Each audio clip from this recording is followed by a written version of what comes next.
All right, what's good, y'all? My name is Fred Johnson IV, Mr. I'm going to graduate, your favorite college success coach.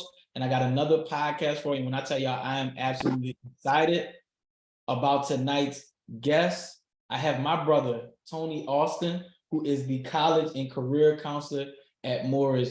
Jeff, I've known brother Austin for a little while now. We've been a little minute since we've spoken, but we've crossed paths in education before, and I know he not only has a wealth of knowledge, but he gonna just give it to y'all real. I'm gonna let y'all know what it really is. And again, if this is your first time tuning in to the College Access and Persistence podcast, this podcast is all about talking about what are the best practices of those leaders in secondary education and higher education, and how do we foster a community of collaboration? How do we stop working in silos and start to communicate more? Because we all want the same things for students. We want them to get to college and through college. So we got to start working together better.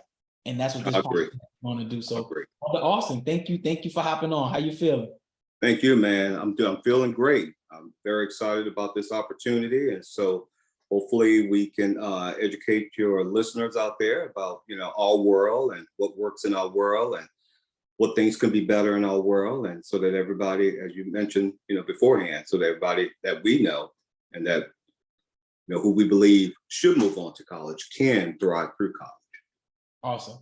And just for our people that are listening, talk to me a little bit about Moorish, Jeff. The culture of the school, the different focus areas that you had this year. Just kind of get people up to speed about your school. Absolutely. Well, Moorish Jeff High School is a part of Moorish Jeff Community School. There are 3 schools. We have an elementary, we have a middle, and we have a high school. Moorish Jeff is also the only school in the state of Louisiana that has an IB, meaning International Baccalaureate program, for K through 12. So that really is what that type of environment sets us apart from any other school, namely, but to any other public school in the state of Louisiana. So we're proud of that. We're a young school. We've been around for about 5 years. We graduated our 3rd class last month. And so we have a very diverse student population. We have Latinos, we have Asians, we have African-American, Caucasian, we have gays, we have lesbians, we have some kids that are artistic, some kids that are not artistic. So we have it all. And so one of the characteristics that many students find really delightful about our environment is the fact that we are diverse. And that's a learning situation within itself. When you have different types of students and different values and different likes and dislikes and all those other things, you get to know about the world pretty early on as a young person, because that's what will await a young person once they finish high school. So, but yeah, I'm very proud of our environment, very intellectual environment. So, yeah, very excited about it. You made me think of a few things. One with the IB. With the IB, I've talked to students that have gone to high school in different parts of the country or different states, and like you said, it's not something that's common in Louisiana, not something that's necessarily common in New Orleans. Can you talk about the IB and what the value add to a student's education is, so that our parents and even our high school administrators can advocate to get this type of programming and get that going at their high schools? Can you talk through that process a little bit? Absolutely. That's a very good question, because not very many people, and I must include our secondary education and post-secondary education folks into this whole thinking that we're going to talk about. They know very little about the International Baccalaureate program. It's a European French educational system. It was established for diplomats many years ago for their children, because they travel all around the globe. And so meaning the diplomats, really wanted their own children to have a highly intellectual, highly successful education where they could move on to the best colleges in the country. And so that's the root of the IB program. It's a very rigorous path. I think it's a bit more rigorous than advanced placement, but I still, if your high school obviously doesn't have an IB program, certainly, hey, move through the AP or a gifted or an honors or accelerated, whatever the case may be, because not every school will have what the next school will have in terms of accelerated courses. But it is, in some cases, we have the full DP, which is the diploma part of the high school program. So when students graduate from high school, but they must elect to be a part of the full DP program. At our high school, all students from K all the way up to the end of 10th grade are required to be a part of IB. And so they get the option to elect whether or not they would like to be an IB student for the junior and senior year. And so if they would like to take IB courses and not be a part of the full DP, that's fine. But we do have a population of students who really see the value of a full DP program.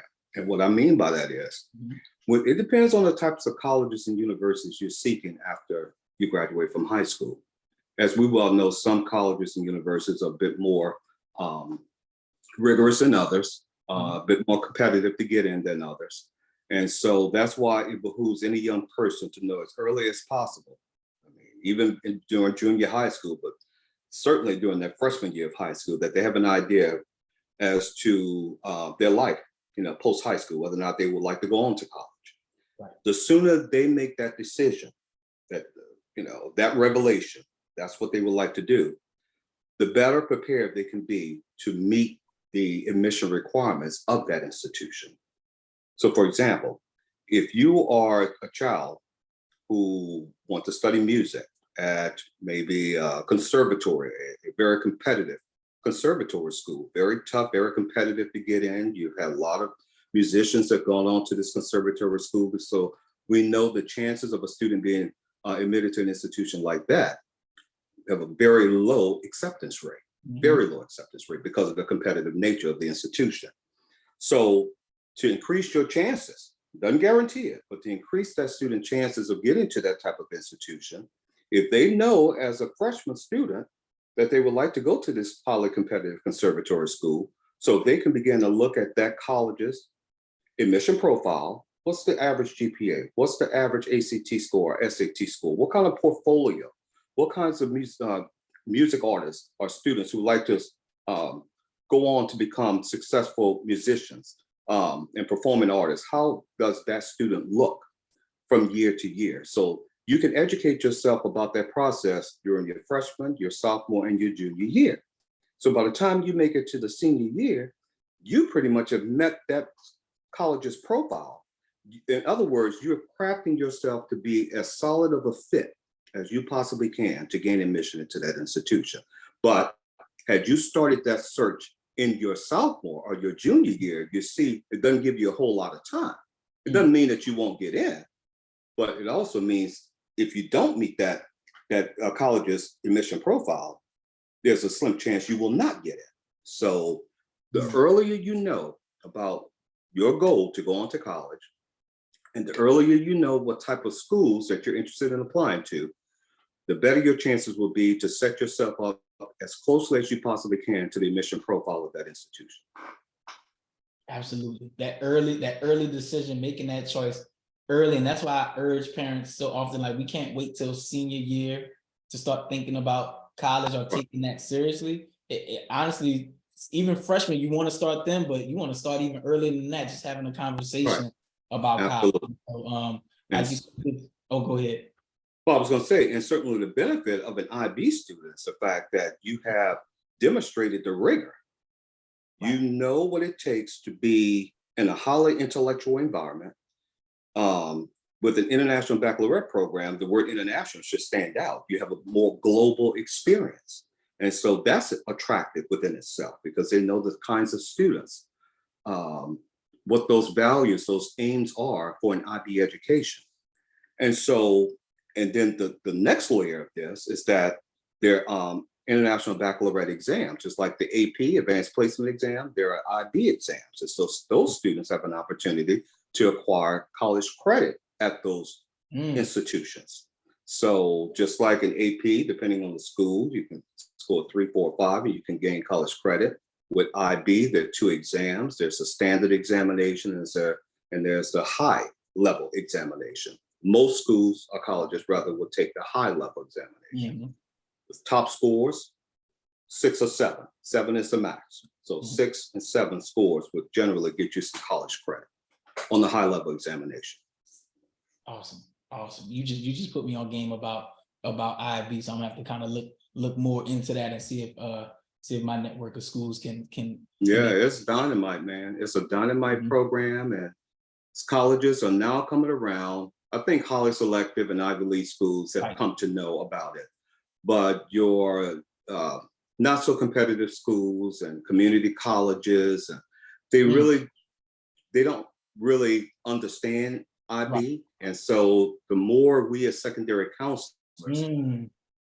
you know where I'm going with this, Mhm. educate the community colleges and the post-secondary institutions, Right. in general, about IB or about accelerated programs, period. Mhm. The more educated they will be about the types of students that are attending their institution and exactly how they can fit into that college's curriculum and the social life of that college. Mhm. Yes, Absolutely. sir. Absolutely, absolutely. I want to learn more about, because I know everybody's journey into the field of education is different. Some people start off in a different field and then Mhm.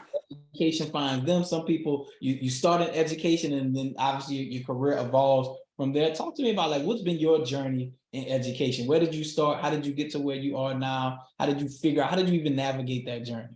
Yeah, like so many college students, when we first start college, man, we have a dream of what we have long wanted to do with our lives. And so medicine was something I thought about, it's in my brain for a very long time. And so I started college and it's like, oh man, can I really see myself doing this for the rest of my life? It wasn't so much the education levels that you need to acquire because I knew what came with it. Mhm. But I thought about the fact, could I really be in a lab or doing that kind of research or working on bodies or dealing with blood for the rest of my career? And Mhm. so the answer to those questions was no. So I went to at least I thought at that time would be Mhm. my love, my passion, which was business. I always wanted to be an entrepreneur. In fact, I ended up getting a business degree in economics, at the University of New Orleans. Mhm. And so I still think it's valuable, no matter Mhm. what profession you go into. There's nothing wrong with ever having an educational background. I mean, Right. even when you get your bachelor's, your master's, or whatever other, even professional degrees, some students go on and get an MBA, because they find the value in a business program. Mhm. But during the tail end of my undergraduate studies, I began to, because I came from a family of educators, so I always knew the value of what education can bring to a person's life. And so, I started thinking about, man, I'm running from something that I really always felt connected to. My mom would tell me growing up as a kid, I always wanted to teach my friends on the porch. I always had to be the teacher. I had the ruler, I had the chalkboard, and had to write on the board. I had my paper. So I was acting out. It's amazing, man, when you look back at your life and it's like, man, it was there all along. Mhm. If the destiny was there, it was up to me to grab it and really walk in that journey. Mhm. And so and I also think back, Fred, Brother Johnson, in my own life, growing up in the church, I was 5, 6, 7 years old, reading poetry or singing a solo. All the time, God was grooming me. Mhm. He was grooming me for this profession to be able to speak before 2 people or 3,000 people. It Mhm. was just, that's been the nature of my career in this educational life. Sorry about that. That's all right. And so I'm going full circle here, but I am coming back to something. So for my graduate studies, for my master's, and I ended up working in a competitive college environment here, and I traveled the globe. I became very familiar with the admission practices through the National Association for College Admissions Counseling, and work with a lot of post-secondary counselors and all types of secondary high school environments, from private to public to gender specific, religious, Jewish. It just didn't matter. I began to educate myself in all these types of environments and what type of student thrives in those types of environments that go on to really thrive through college. And so by attending different conferences and meeting different colleagues, who were in the profession, you have like conversations. And so all that to say, I found myself wanting to pursue a master's degree in higher education. I want to dig deeper into the admission practices and getting to understand how financial aid works and how to get to understand how students go about making their choices to go to college if that's what they would like to end up doing, and what makes a college student successful. Why do African American students thrive better in a historically Black college and university environment versus a predominantly white institution? And so, and there are pluses and minuses to all of that, Wow. So through research, I ended up enrolling in that program. I did well. I loved the program. And so, because of that amazing program I had there, I was like, you know what? Do I want to dig even deeper into that? Because I loved it. And going, making presentations around the country about the subject of admission and academic and social integration and that sort of thing. And so I was like, do I want to apply for the PhD program? It's like, man, all right, let me think about that. But I had some amazing faculty, very supportive. They encouraged me to do it. So I ended up doing it. And so I ended up fulfilling my doctoral studies, say 3 years ago in 2020. Oh, congrats. Okay. Dr. Austin. Yes, sir. All right. And so my my dissertation pretty much dealt with, I looked at African American undergraduate men who made the decision to join a predominantly white social degree fraternity. I want to look at the perceptions of factors based on Tinto's work, academic and social integration, those same characteristics by which students go about selecting a college. Are they also using those same characteristics, those same traits to go about becoming a member of a predominantly Black Greek organization or a predominantly white social Greek organization? And so the results were staggering, amazing. And so I'm very proud of the work that I did in that area. And so that's my journey. And now I was on the college level for years, working in admission. And then I started teaching on the college level. And then so I was like, you know what? I've always been about giving back, wanting to give back and help the next generation do better than my generation. And so I said, well, what better way to do this? Because on the college level, I always talked about the college admission process. Right. Although they were in college, some still don't understand how they got to where they are. Right. And so I would always save time in my day-to-day classrooms to talk about, how did you determine the fit? How are you integrating yourself in the college where you're attending? How happy are you? How successful have you been? All those questions, all those stories. And so it's like, well, I have to get to these students before they get to the college level. And so that's what prompted me to do the work that I'm doing now as a college and career counselor. So that's amazing. That's an amazing journey. Amazing journey, because you started on the higher ed end, and now you're on the secondary end. Is there anything when you were working in higher ed and admissions that maybe you saw in the secondary realm as like, here's things I wish they would do better or could be better, that now because you're in that role secondarily, like you're trying to implement those things, or and I guess vice versa, now that you're in the secondary role, is there anything that you're pushing for higher ed to do?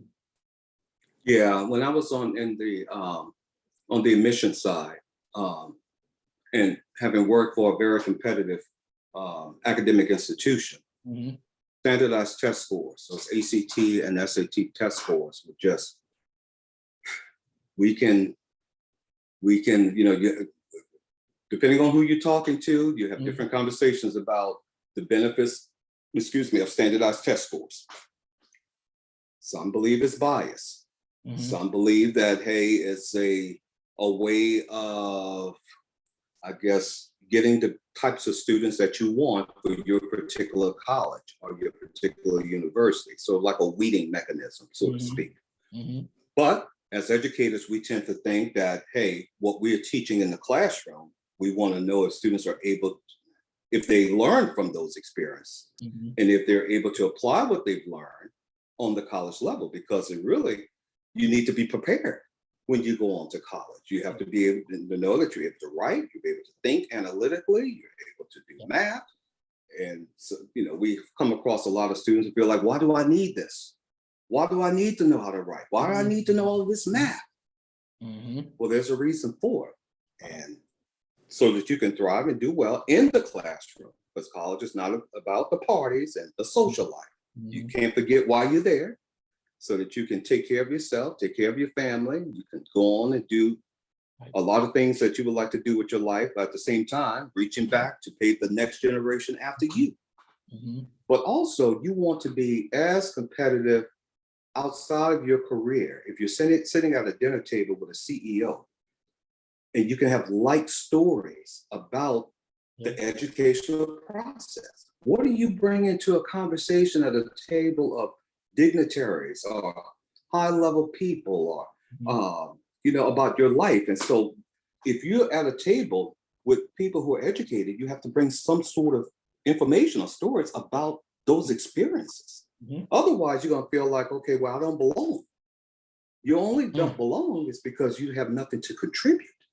If you have something to contribute, whether you finish college or not, you still have something to contribute if you were part of an educational process. So it's not so much about the completion. If you're sitting at a table of like-minded individuals who value education, you're still able to bring something. But if you've never gone and you never valued your high school experience, what can you bring? So that's usually my information of when I'm talking to young people about the value of SAT and ACT scores, because it says more about you, your intellectual ability. And so I'm getting back to the story, what on the college level, that's always been the determining factor. It's not so much how high your GPA is, it's how high that standardized test score is. And it seems so biased, in a way. Here it is, I worked hard in the classroom. I did everything that the teachers have asked me to do. I've gotten involved in, different organizations, whether it's student government or whatever the case may be. I've gotten involved. And so here it is, I take this one test and I don't do so well. So that leaves me thinking I'm not smart enough. And we all know what follows that. That doesn't determine how smart you are. That doesn't determine whether or not you complete college or not. Right. You've got to believe in yourself that you can do it. There are many young people who didn't perform well in those standardized test scores and still went on to be very successful individuals. But so that's the one thing that when I was evaluating admission files, I was like, well, man, why can't we look at more? Although we are looking at more in the admission process, but why does this number, the standardized test score number, get to kind of move everything off the table that we've gotten to know the student by? And this ACT score, this SAT score, not only determines whether or not they've gotten in, but the level of scholarship, the level of merit-based scholarships. And so now I'm on the high school level, and I'm now nothing has changed, same situation. And so, so having to encourage my young people, which I pretty much have been talking about here, that doesn't determine how smart you are. It doesn't determine whether or not you can still succeed in college. It's all in what you put into it, what you make of it, and you need to be committed to the process, the educational process, and you can still make it. And so, but it's also about forming relationships with your young people to know that they can believe in themselves. And once you begin to build those kind of relationships with young people, you can set their dreams on fire. Mhm. because they really believe it's kind of a cliche sort of thing, but keep hope alive is so true, man. You put Mhm. that flame on a dream, and the hope just begins to burn. It's just burning through that dream. And so seeing that sort of piece come alive right in front of me each and every day, it really lets me know that I made the right decision to be on the secondary level. Oh yeah. Oh yeah, you're right. When you that's what I love about the choice to work in education. You're truly pouring into and investing in our young people, and you never know what a conversation or what, especially since you have the chance to get to work with them over the course of their time in high school, how these micro moments add up over time. Now, of course, also the choice to work in education, just like medicine, because my journey is similar to yours. I originally wanted to be a pediatrician, and then after volunteering in the hospital, it was clear, like, oh, emotionally, this is going to be taxing for me. Yeah. I don't want to live this every day. I don't want to experience this level of depression every day. And so for me, education allowed me to experience the joy of working with young people. But I also know it's not easy. It takes a special person to be an educator as well. So can you speak to in your current role, what is the most challenging part of your role, and then how do you overcome Um, there's several challenges, but the top one would be that you're not able to reach all of your students the same way you would like it? Mhm. to reach your students. And what I mean by that is, it's not so much really encouraging them to go to college, because let's be frank, not everybody's meant to go on to college. Not everybody's meant to go into a 4-year school. It could be a 2-year school. It could be a technical school. But you also have some young people who say, if I can just make it to the high school graduating class, that's a successful achievement within itself. Mm. Because some high school students, they can't even see themselves on that stage until they're actually on the stage, if you know what I mean. And Yeah. but some students is like, man, just let me go and get a trade. Let me just go and become a plumber, electrician, or barber, or let me become a licensed real estate agent, or let me go on to, become a auto mechanic. So those are not bad fields at all, man. Very lucrative fields. Mhm. And I tell my young people at the same time too, man, any major, any career that you aspire to go into, you can be as successful and make a lot of money like a person who's gone on to medical school and making a lot of money. It's what you do with that career. You can really have multiple businesses as a plumber. And man, let me tell you, it'll be a point to where you don't even have to go out into the field. You have people working for you.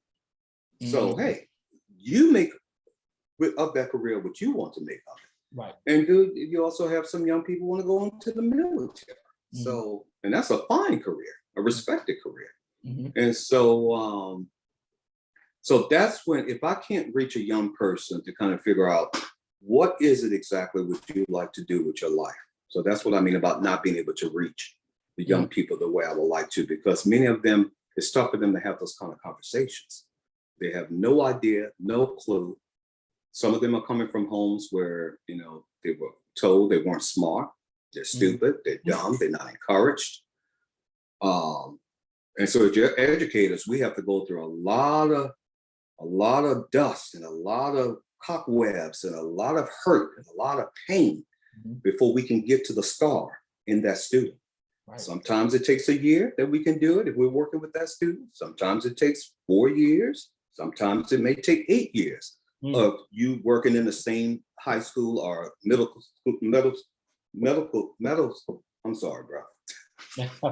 school setting that you have been working with that student on. So, it takes time to build relationships, but that's the most important thing to do, is to build that relationship, because that's where change comes in. So that's the struggle I have. Of course, you can't force them to have those kind of conversations, but you want very much for them to engage in that conversation with you, because many young people, depending on the background, it's hard for them to trust people. They have a difficult time with it. People have always let them down. Yes. They've always seen hurt and pain through people. So there's always this barrier between the student and the next person, because they don't trust anybody. So Yes, sir.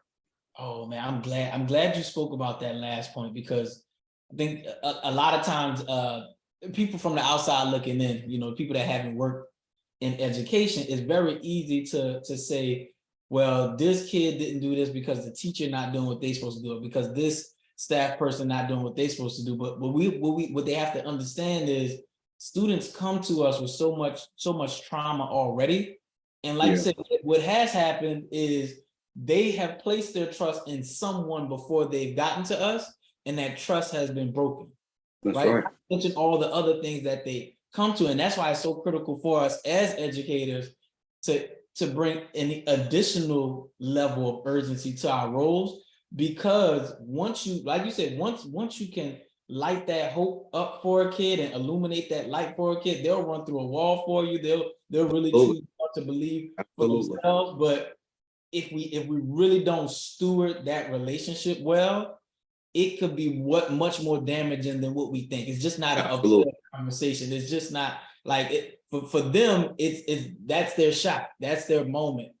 Yeah. And for us, it can't just be another kid. So can you kind of speak to what's your approach to really develop those deep relationships with students and even with families, and so they can look at you and not just trust you, but also understand, like, Mr. Austin, Dr. Austin is really helping me to kind of see something that I can't see for myself right now. Absolutely. Yeah. It definitely comes with encouragement, man. Mhm. You have to be the person to believe in them more than they can believe in themselves. Mhm. You have to be consistent. That's the thing, Yeah. that C word to me, man, because if you Mhm. falter at all, if you Mhm. tell them something and you renege on it, Mm. once that trust is broken, it's hard to regain that, Yeah. because you're already dealing with a very fragile individual. And so being there for the person, and I'm not just talking about money, I'm just talking about when this young person wants to talk and need confidentiality. My office is open all the time for young people to come in. I tell them this: everything we talk about in my office will remain in my office unless it's life threatening. Right. If it's life threatening, I'm sorry, I'm not going to condone that. I have to seek help for you. Right. But if it's something that you're going through and you would like to share with me, you need a different point of view, come on in. If you need to release stress, or you have some concerns about performing well in the classroom, let's talk about it. If you're going through a financial situation and you don't understand how my mom is going to get through this situation, let's talk about it. So all those things, you can't just be there for the good. You got to be there for the not so good as well. Mm. So let them know that you are leaning in that corner. And so once they realize that you're consistent and that you're kind and that you support them, like you said, they do any and everything for you. They will definitely support you to the end, because they realize that this person has my back, and that's what you want. Right. Yeah, that consistency is key. And speaking of that consistency, obviously, yes, you're working with kids, you're helping to improve their vision of what they see for themselves, but also you have goals that you have to hit at the end of the year. So can you kind of speak to what are some of your biggest or most critical end of year goals that you have to hit in your role, and then what are some of the key strategies or tools or system that you use to hit them? Oh yeah, there's several. The amount of we have the benchmarks, the percentage of Right. students of our students that graduate. Obviously, it's very important. The percentage of our students who go on to college, the percentage of our students who go to 4-year versus 2-year versus technical, percentage of our students that go into the military, percentage of our students who, took accelerated courses, the Mm. percentage of our students who apply to private institutions, uh, public institutions, the percentage of our students who stayed in state versus attending institutions out of state. Of course, we can divvy all that up, Right. West Coast, East Coast, North, South, Midwest, whatever the case may be. Mhm. Statistics are important, man. I mean, we have to be able to track, our successes, so that we'll know when things are not so good, we'll know what we did wrong. Mhm. And so, but with that, we would like to know the percentage of our students who went on to acquire a merit-based scholarship. How many of them, how much in scholarships did our students receive? The percentage of our students who submitted their FAFSA, which is that free application for federal student aid. That's key, because if you have a young person who find that, I don't have the money, or I don't know if I'll be able to cover the cost of attending school, well, that's the first important form that you really need to submit, that free application for federal student aid. It's free money. It's money that the federal government is investing in you. So if you do it right every year, you can have that money for all 4 years, So, and then along with that, work study opportunities, a chance for you to acquire a campus job, so you can put even more money in your pocket. So, but yeah, there's several benchmarks, and making sure that we have the best and brightest academic institutions who are able to visit our high school, because that really will enable, adds power to our environment, that young people see all these different types of educational or academic institutions and know, oh, right, man, I didn't even know that this place existed in X, Y, and Z place. So we're educating them not only about college, but the types of colleges and universities that are around the country and the world.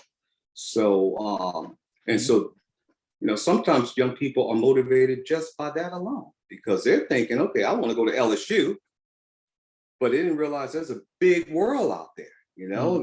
There's an amazing place in New Mexico, a small liberal arts college. And come to find out that I'm just thinking about the situation, young person, my best friend's mom attended that college many years ago. And so that person was able to talk to me about the college, which was our alma mater. And so it really sparked some interest in me. So the more educational or academic institutions you're able to introduce to your young people, that's empowering within itself too, man. So, so those are the kinds of benchmarks. And we can get more of those institutions to come to our high school.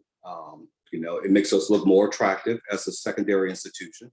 Then we have more prospective students who would like to become students at our high school, and parents would love to send their young people to our high school because they know the type of college and career counseling experiences they're going to gain.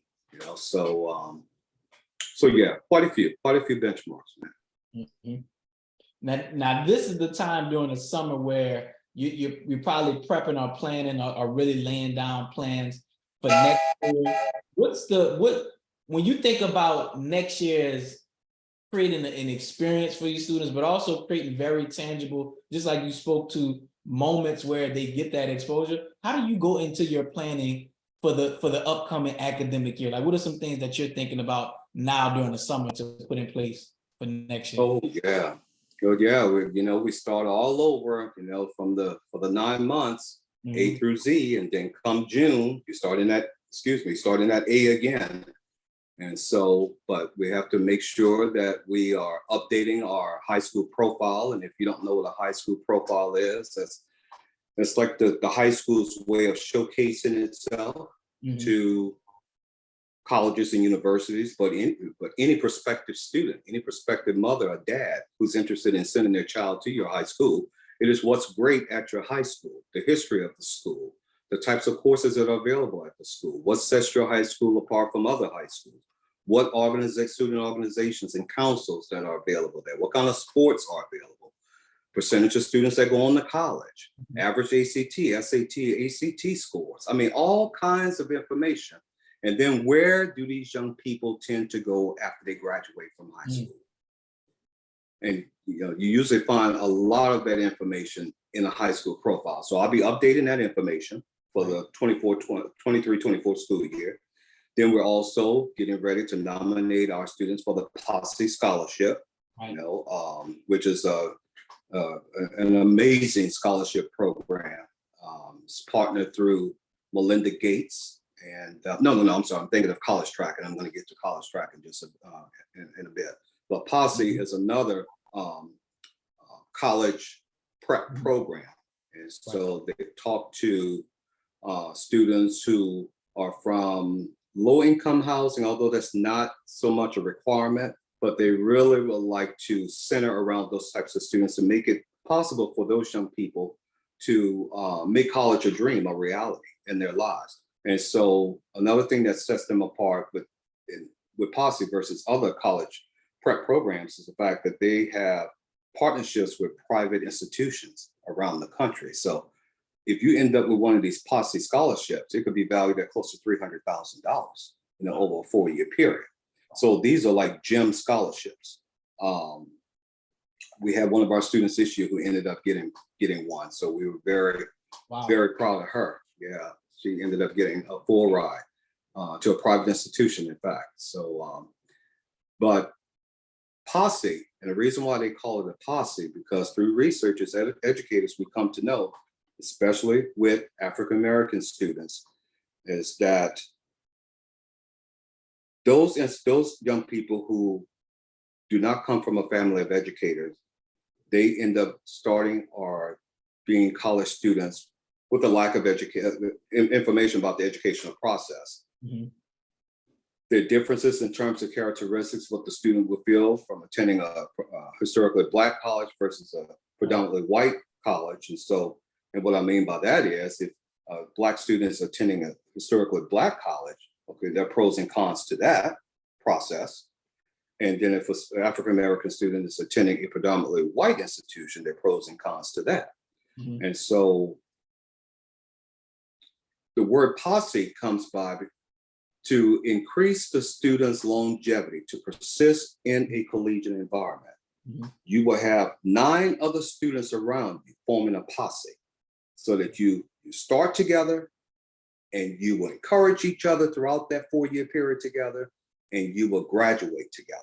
So the more of that you have as a young person, starting and like I said, persisting through college, the stronger your chances would be for you to get on that college graduation stage.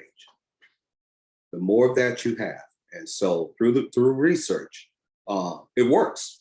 Mm-hmm. It works to have that kind of collaborative effort, and we all do it. We probably never call it a posse, but that's what we look for when we start college. Mm-hmm. For me, that when we want to be a part of an athletic organization or a Greek organization or honors club, or you're trying to find like-minded individuals who think like you, who have values like you, and so that you can become good friends with, build strong bonds with. And so when one of you get weak, you can encourage the next one to keep going, keep persisting, so that you can both make it to the finish line together. And so, yeah, Posse, we have done our nominations for that, and then we're getting ready to prepare ourselves for College Track, which is another incredible college preparatory type program, and they actually pay students to be a part of it. So this is a program that will start students in the 9th grade, and you continue through it through your freshman, sophomore, junior, and senior year. And how students are paid is that the more participation levels they get involved in, they get paid for that. For showing up on the days that they need to show up on, they get paid for that. Mm-hmm. And so it's really to encourage and entice them to just keep on going, we want to make it easier for you to come and learn something about the college selection process.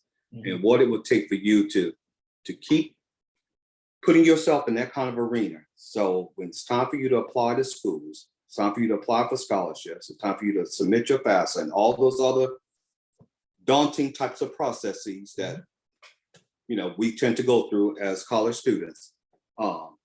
It will make it that much lighter for you to understand it and to keep moving through the process. So, but it's an opportunity for those students to receive full tuition paid scholarships as well. This was the organization that was started by Melinda Gates. Mm-hmm. So in fact, she's still a part of the program to this day. So we're starting that, the profile, Posse, College Track,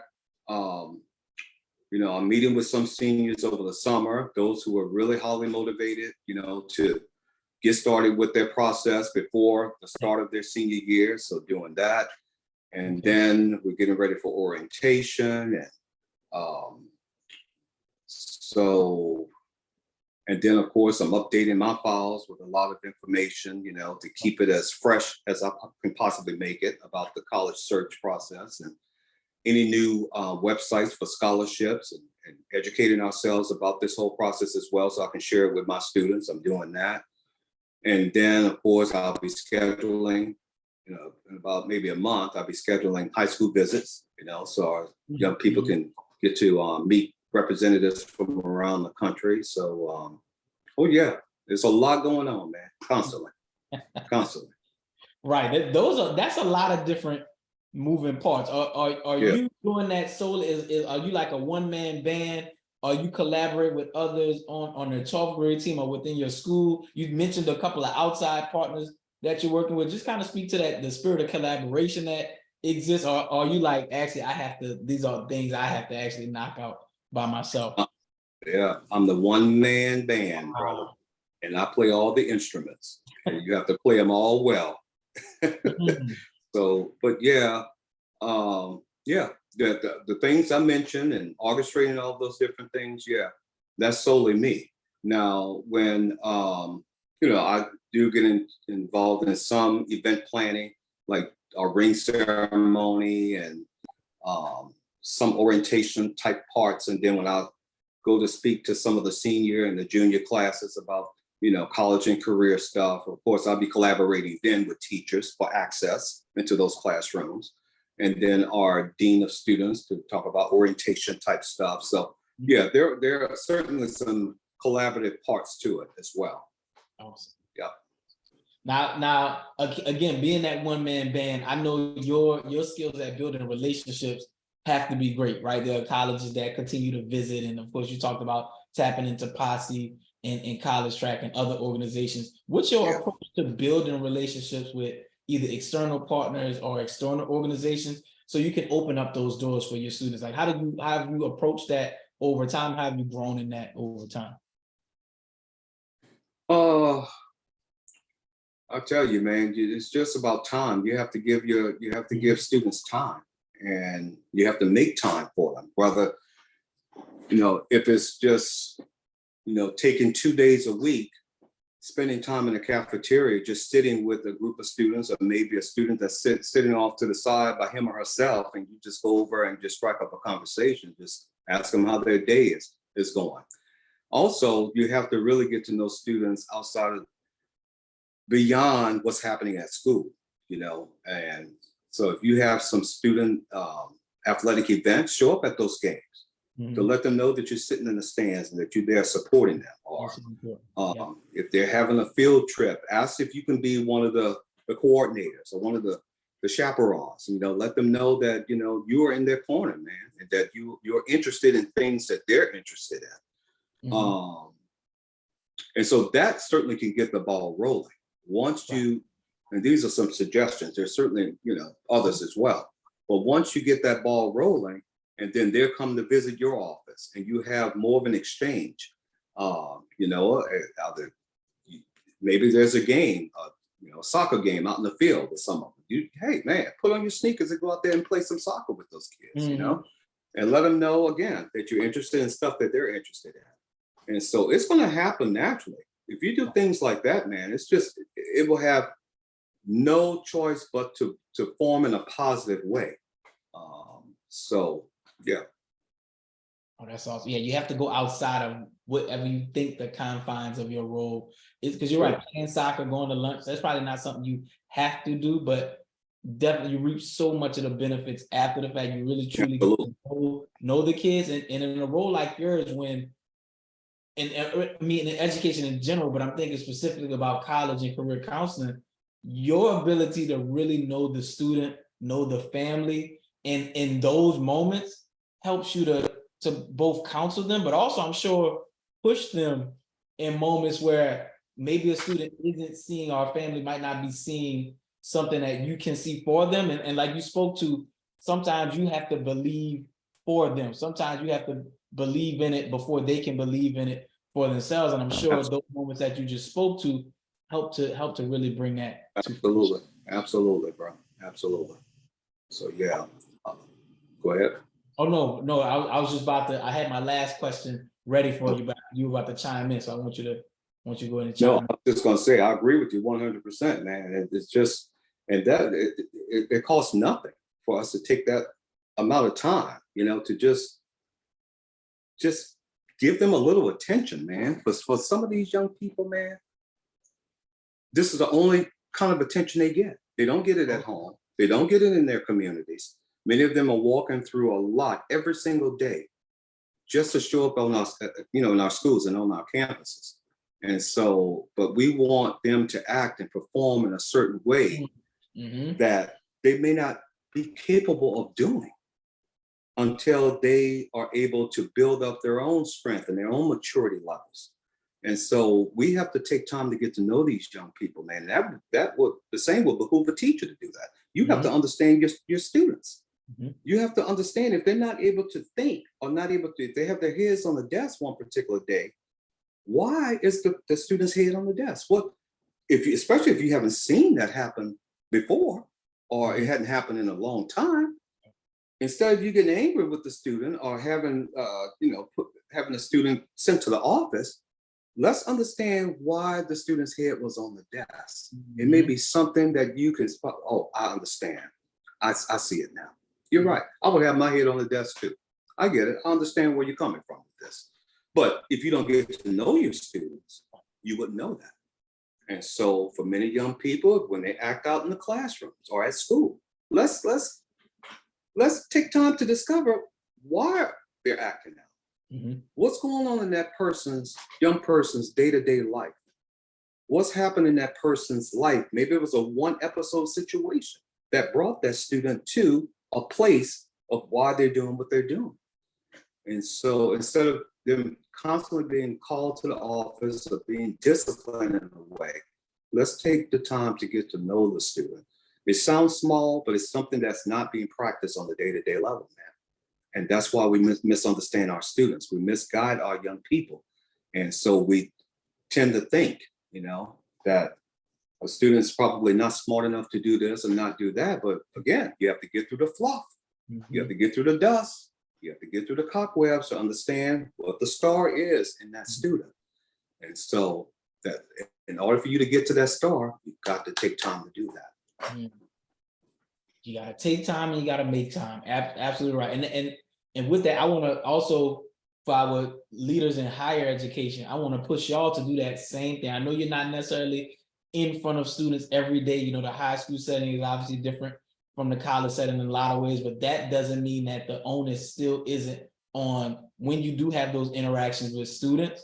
With college, it might be a 30-second interaction, but that interaction and trying to get to really truly understand the student where they're coming from could mean a lot for their sense of belonging, could mean a lot for their persistence. So really take the opportunity to be someone who is connecting with students for whatever amount of time, because you may not see it, but that one interaction could mean the most for that student's ability. Right, that's right. So as we talked about so far, during this podcast, man, many of them are fragile, They are one hair away from doing something very drastic in their lives. I'm not just talking about taking their lives. I'm talking about getting themselves in trouble, ended up landing themselves in jail. We just don't know who we're walking around and what situations we're walking around. Right. If we are really true educators on both sides, college and the high school level, or K through 12, period. If we are really true to this profession, we've got to be able to devote more of our attention to understand these young people today. They're different from our time as high school students. They're different from our mother and dad's time and grandparents' time in high school. This is a different generation, a very different kind of generation. And so we have to really go to them and ask them. One of the amazing things that I really understand about this high school position I have is because they really keep you young. They keep you hip on what's happening, man. They show me, Mr. Austin, you got to understand what this term means. I was like, well, what does that mean? Because there's so many new terms that's coming out with young people, how they express themselves. And so they educate me, or maybe the latest dance, they're educating me. And I mentioned this during one of our award ceremonies. I said, while individuals tend to think that while you're in this position as a college and career counselor, that our work is to change the lives of young people, and that's true. But I want you guys, I'm speaking to my audience at this time, to understand that these young people have changed my life as well. And so it's definitely a reciprocal sort of experience. And so at the end of the year, man, I'm boohooing and crying just like everybody else, man, because I miss my kids. I miss my seniors. And so I have another group that's coming up, and I'll feel the same way about them once they're done, man. So, and so I have really invested myself in this. I've devoted myself to this. I've committed myself to this and to building relationships. And so if you didn't do those sorts of things, I don't think you will be as emotional. The two just don't work.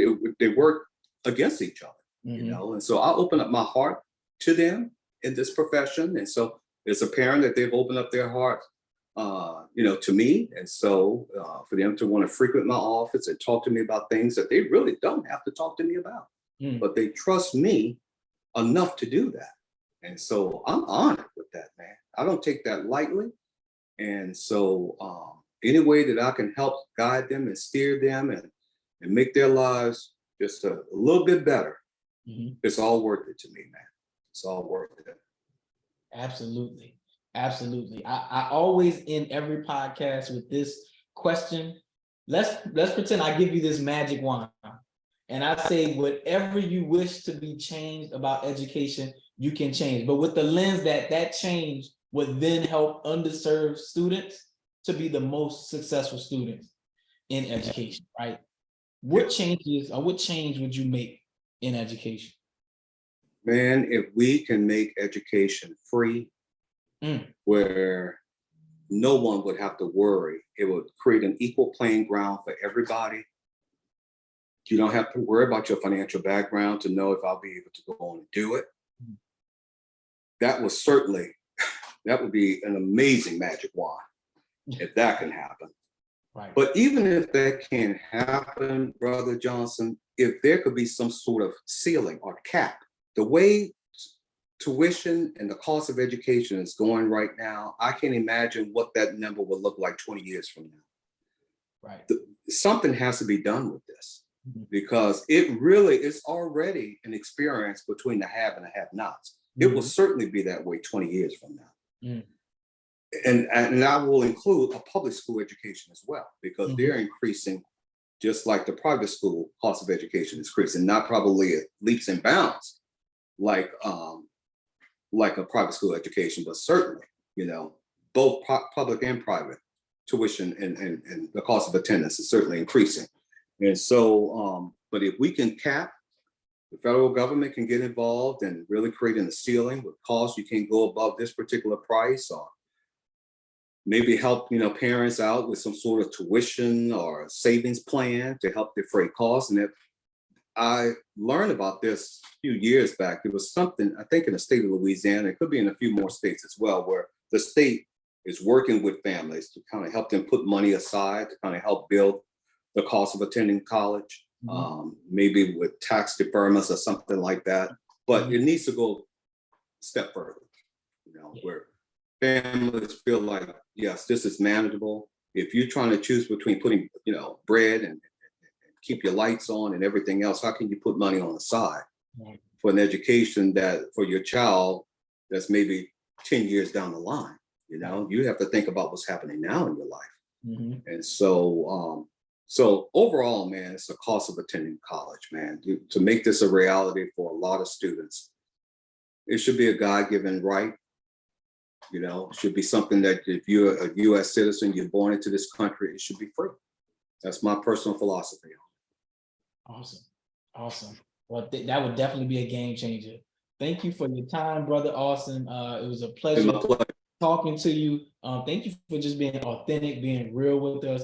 Just one last thing. Of course, people watching this may want to like reach out to you, pick your brain some more. Could you give us like either your LinkedIn or if there's an email, someone wants to connect and pick your brain about something? What's the best way for people to be able to reach you and get in contact? I'll say my personal email. I don't know if you're gonna put it up anywhere, but Froggy Boogie, FROGGIE BOOGIE @gmail.com. And so, yeah, tap my line, man. Anytime that I'm able to share little information I know about, hey, if you can empower, you know, other people to understand what all this entails, the greater chance will be for them to want to be a part of the process. And so, yeah, it only makes us better, man. Mhm. Certainly Absolutely. only makes us stronger. Y'all heard Brother Austin, reach out to him. He is a resource. He's doing amazing things at Morris Jeff. Continue to tune into the College Access and Persistence podcast. We're going to be bringing y'all more episodes, and y'all just continue to do the work. Continue to do the work to connect with students, to improve these students' outcomes, and we are going to see y'all on the other side of graduation. Have a good one. All right.